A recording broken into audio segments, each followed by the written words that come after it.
June 10, from 1 Kings, chapter 7.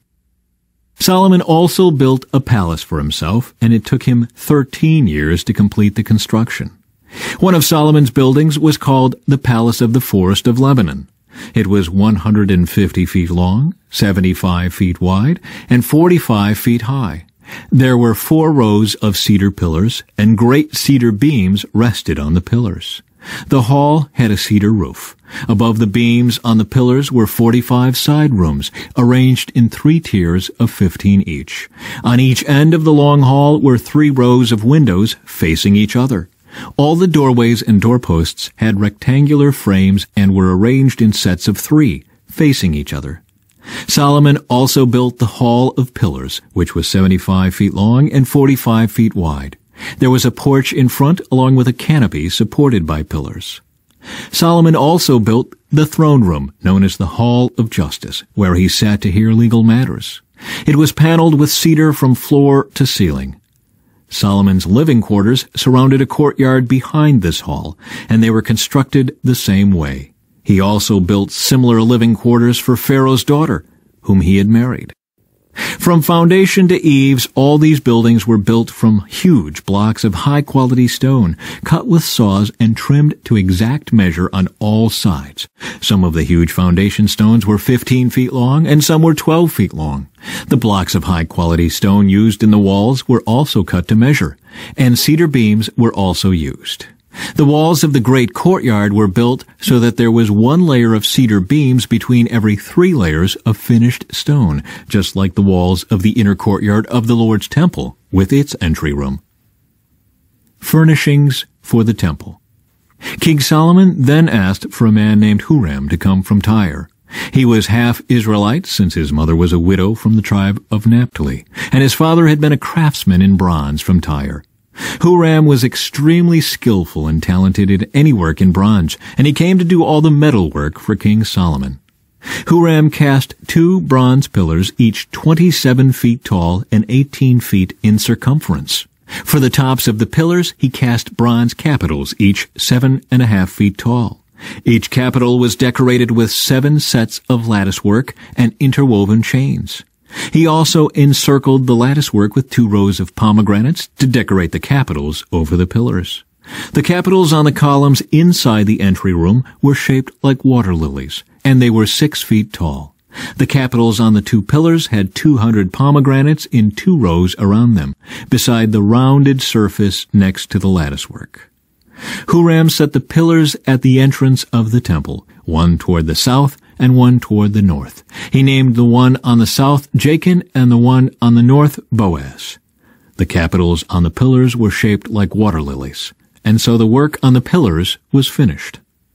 Then Huram cast a great round basin 15 feet across from rim to rim, called the Sea. It was 7.5 feet deep and about 45 feet in circumference. It was encircled just below its rim by 2 rows of decorative gourds. There were about 6 gourds per foot, all the way around, and they were cast as part of the basin. The Sea was placed on a base of 12 bronze oxen, all facing outward. 3 faced north, 3 faced west, 3 faced south, and 3 faced east. And the Sea rested on them. The walls of the Sea were about 3 inches thick, and its rim flared out like a cup and resembled a water lily blossom. It could hold about 11,000 gallons of water. Huram also made 10 bronze water carts, each 6 feet long, 6 feet wide, and 4.5 feet tall. They were constructed with side panels braced with crossbars. Both the panels and the crossbars were decorated with carved lions, oxen, and cherubim. Above and below the lions and oxen were wreath decorations. Each of these carts had 4 bronze wheels and bronze axles. There were supporting posts for the bronze basins at the corners of the carts. These supports were decorated on each side with carvings of wreaths.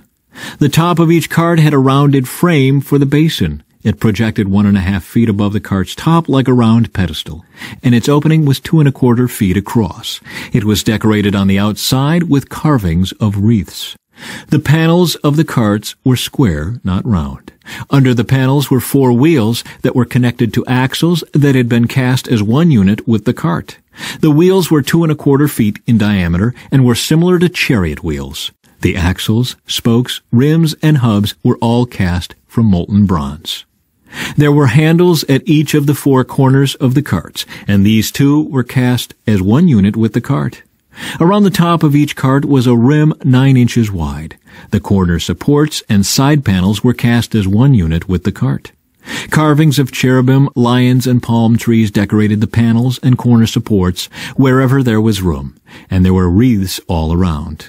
All 10 water carts were the same size and were made alike, for each was cast from the same mold.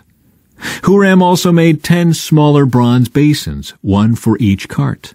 Each basin was 6 feet across and could hold 220 gallons of water. He set 5 water carts on the south side of the temple and 5 on the north side. The great bronze basin called the Sea was placed near the southeast corner of the temple.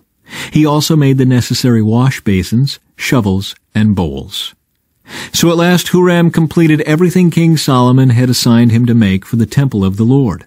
The 2 pillars, the 2 bowl-shaped capitals on top of the pillars, the 2 networks of interwoven chains that decorated the capitals, the 400 pomegranates that hung from the chains on the capitals, 2 rows of pomegranates for each of the chain networks that decorated the capitals on top of the pillars, the 10 water carts holding the 10 basins, the sea and the 12 oxen under it, the ash buckets, the shovels, and the bowls.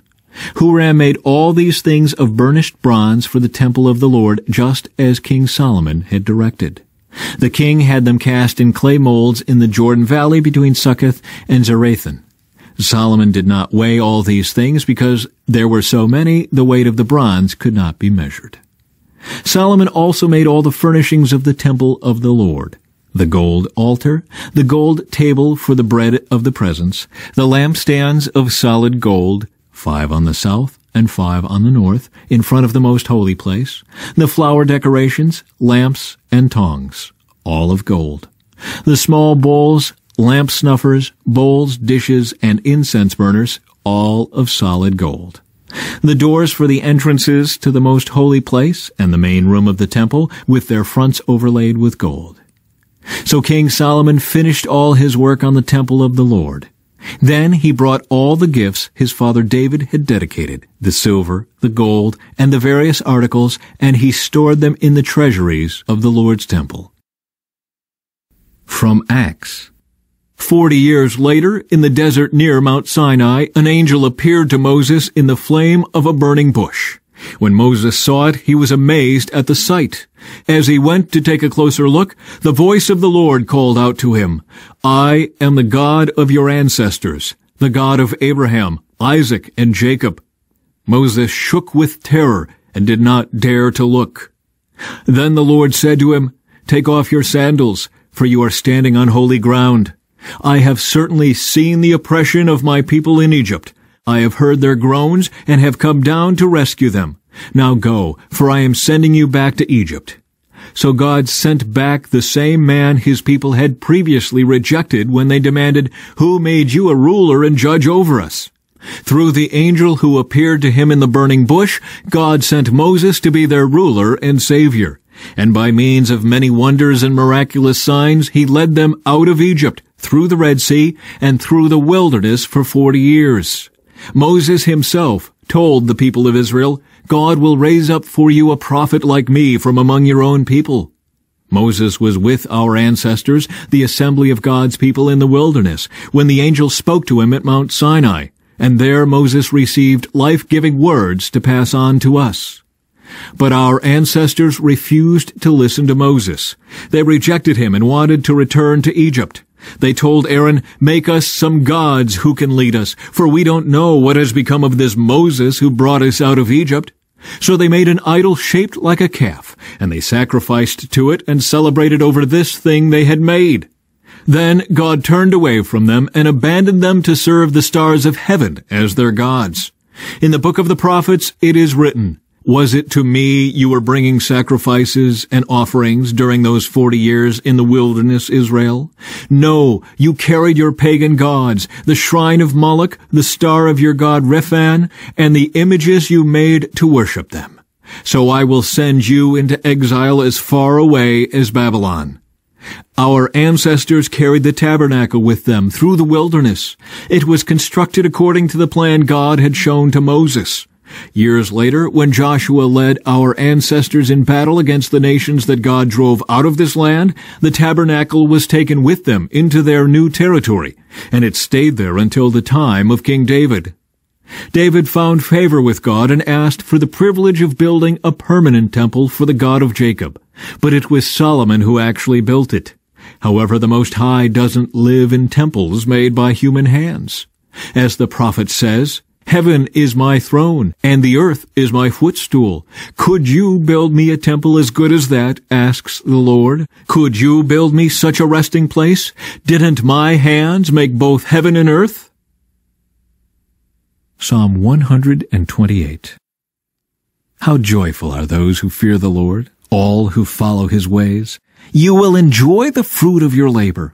How joyful and prosperous you will be. Your wife will be like a fruitful grapevine, flourishing within your home. Your children will be like vigorous young olive trees as they sit around your table. That is the Lord's blessing for those who fear him.